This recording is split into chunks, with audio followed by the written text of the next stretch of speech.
ጤነኛ ነው እያልክ እንትን ስትለኝ ነበር። አሁን ወሰዱት ምናምን ብለህ እንደ እንትን ታወራለህ። ሌላ ግብ አትፍጠር። ምን የጠፋብህ በግ እኮ አስመሰልከው ሚኪያስ።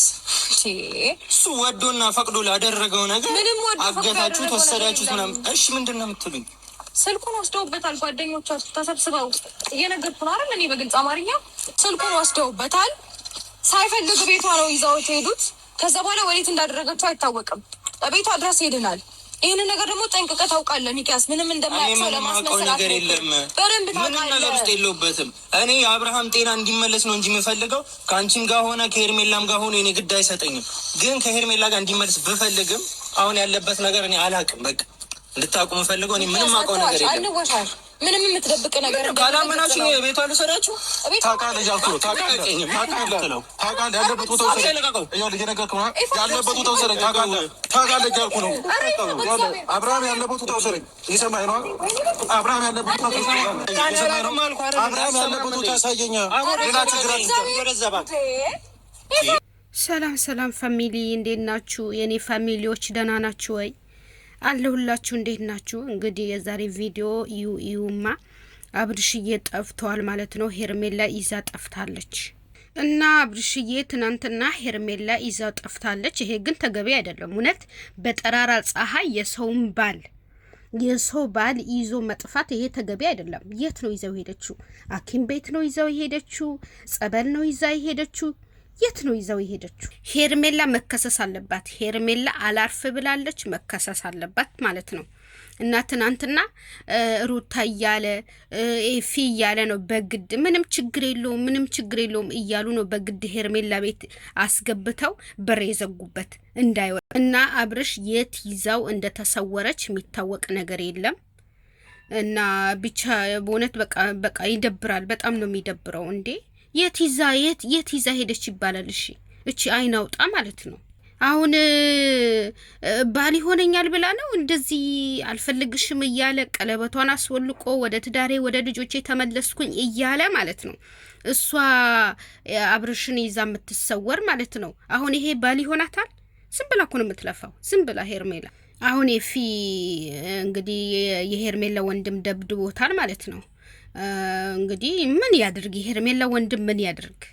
ምን ህፃን አይደለች እህቱ፣ ህፃን አይደለች፣ አያስራት። እና ልጅቷ ታዩ ብትባልም ብትመከርም እናቷ እንኳን ብትመክራት እንቢ ብላለች። የሄርሜላ እናት ማለት ነው። ወንድሟን ቢመክራት እንቢ ብላለች። ምን ያርጓት? ህፃን ልጅ አይደለች። አስረው ያስቀምጧት። አላቅም። ሌላ ነገር ውስጥ እንገባ አታርገኝ። እኔ እናንተ በሰፊው ማውራት እንችላለን፣ ግን እዚህ ጋር ሩታ አለች። አክብራት እስከመጣሁኝ ድረስ በቃ አላቅም አለው እኮ የሄርሜላ ወንድም እኮ አላቅም አለ። እነሱ ደግሞ ታውቃለህ የሄርሜላ የት እንዳለች ታውቃለህ ብለው እንግዲህ በቃ አንቀው ይዘውታል ማለት ነው። አንቀው ይዘውታል። እሱ የት ያውቃል? ላያቅም ይችላል። በእርግጥ ቢያቅም ላይነግራቸውም ይችላል። ያው ለእህቱ ብሎ ማለት ነው። አርቂያት ያለው እህቴ የምናውቀውን ነገር ሁሉ እኮ እየነገርኩ ነው አይደለ? ያደረጉትን ነገር ሁሉ እየነገርኩት መንገር እኮ ነው። እሷ ማግኘት ያለባችሁ እንጂ እኔ በማላውቀው ጠርታችሁ አንድ ነገር እየሰማናል። ሲጀመር ሩታዬ የት ሄደሽ ነው እንደዛ የወሰዱት ማለት ነው? ለምን አንቺ ካጠገቡ ራቅሽ?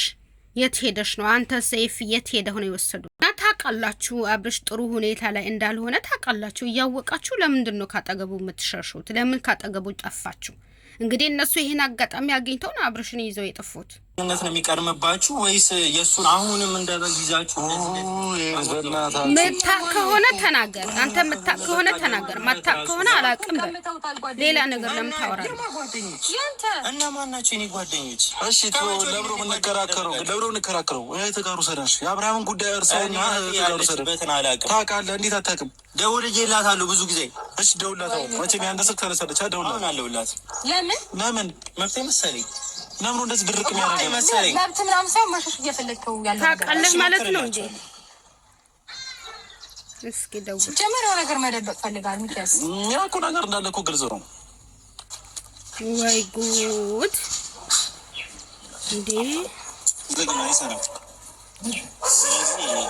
እና ሄርሜላ ጋር ሲደውል ወንድምየው ማለት ነው ስልኳ ጥሪ አይቀበልም። በቃ የአብርሽም ስልክ ተዘግቷል፣ የሄርሜላም ስልክ ተዘግቷል። የት ይዛ ብቻ እንደተሰወረች እኔ እንጃ። ብቻ እኔ ማዝነው እንግዲህ በኤፊና በሩታ ነው። አብርሽ ያለበትን ሁኔታ ያለበትን ጉዳይ እያወቃችሁ ከሱ ስር ለደቂቃም ቢሆን ለምን ተጣፋላችሁ? ጭንቀት ውስጥ ነው ተብለዋል። በቃ አብርሽ ጭንቀት ውስጥ ነው።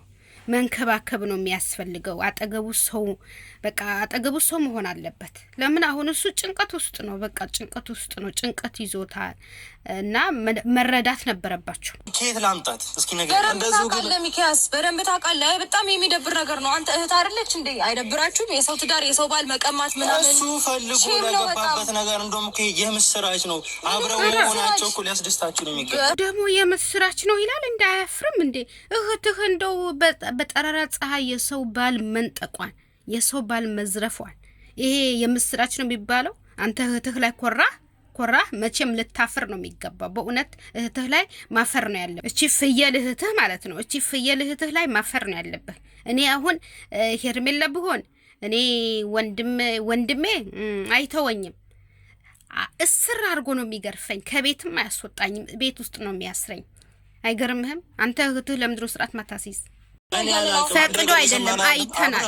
ፈቅዶ ወዶ አይደለም። ወደ ትናንትና አይተናል ቪዲዮ ላይ ማለት ነው። አንተ በዚህ ያስገደዱ ነው እንደ ህፃን ልጅ የምትከራከረው። ያለው አማራጭ አሁንም ቢሆን ሄርሜላ ካልተከሰሰች አብርሽ አታመጣውም። ካልከሰሳችኋት ማለት ነው ከአብርሽ ራስ አሁንም አትወርድም። በቃች ልጅ ማለት ነው።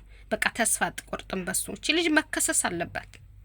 ትናንትና እንዴት እንደስታረገው እንደነበረ እንዴት ስታረገው ነበር። ከትናንት ወዲያ በቃ እኔ ትዳሬን ልጄን መርጫለሁኝ ብሎ ያደረገላትን ተንበርክኮ ያደረገላትን ቀለበት ከእጇ ላይ ነው ያወለቀ ማለት ነው። ትናንት ወዲያ ቀለበት አሁልቆ እሷ ግን ትናንትና እንዴት ነው ስታረገው የነበረ። ይቅር ብያለሁ ብላ እንዴት ነበረ ስትገምጠው፣ እንዴት ስትስመው እንደ ህፃን ልጅ የ3 ዓመት ህፃን ልጅ እኮ አስመሰለችው። ሶፋ ላይ ቁጭ አርጋ ጫማው ራሱ ስታወጣለት የኔ ጎበስ የኔ አንበሳ እያለች ማለት ነው። ምን ሆና ነው ልጅቷ እንደዚህ የተጃጃለችው? ምን ሆና ነው? ጤነኛ አይደለችም እንዴ? ለምንድን ነው ከስርስሩ የምትለው? 100% እርግጠኛ ነኝ። 100% ስለ ሄርሜላ ማታ ቤት አላደረችም። ያለ ከዚህ ስትገናኝ እኮ አንድም ነገር እኮ እያሳወቀችኝ ያለ ነው። ወደ እናንተም ስመጣ አብርሃም ጋር ስትሄድ ግን እንደዚህ አይነት ነገርም ስታደርግ አልነገረችኝም። እሺ እኔ እኮ አንተ በስልክ እንደዛ እንደ እውነቱ ማለት ነው ሄርሜላ በምታረገው ነገር ቤተሰብ ተጠያቂ አይሆንም። ቤተሰብ ራሱ የቻለ ቤተሰብ ነው። ሄርሜላ ሕፃን ልጅ አይደለም። ግን ደግሞ አሁንም ቢሆን ማለት ነው ስለዚህ እሷ ህሊና ከሌላት ፍጥረት ከሌላት አንገት ከሌላት ቤተሰብ እሷ በምታረገው ነገር ተጠያቂ ሊሆን ጥሩ ነገር እያደረገች አይደለም። የሰው ባል ነው የቀማችው። አልፈልግሽም ተብላለች፣ አትረሽብን ተብላለች። እሷ ግን መታ የሰውን ባል ወስዳለች፣ ያለ ፍላጎት ወስዳለች። ስለዚህ ለሚደርስባት ሁሉ ነገር እኛ ተጠያቂ አይደለንም። እሺ ምክንያቱም ከሰሷት ምንም ያደረገችው ያለችው ነገር በጣም አስነዋሪ ነገር ነው። አንተ ምንም ነገር ለማድረግ ዝግጁ እንደነበርክ እኮ ከበፊትም እናውቃለን።